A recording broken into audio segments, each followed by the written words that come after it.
बार दिन ये आए, बार बार दिल ये गाए, बार बार दिन ये आए, बार बार दिल ये गाए, तुम जियो हजारों साल ये हमारी है आरज़ू।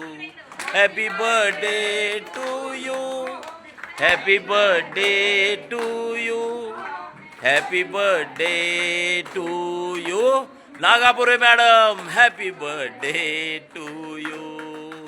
आज आपल्या जिव्हाळा परिवारामध्ये सर्व अनाथ बेघर ज्या लोकांना कुणी नाही अशा सगळ्यांच्या सोबत रुक्मिणीताई नागापुरे यांनी आपला वाढदिवस साजरा केला। त्याबद्दल जिव्हाळा परिवाराच्या वतीने त्यांचे अगदी मनापासून आभार आणि त्यांना येणारा काळ भरभरून यश आणि आनंद घेऊन येवो। त्यांच्या या वाढदिवसाला खूप खूप शुभेच्छा।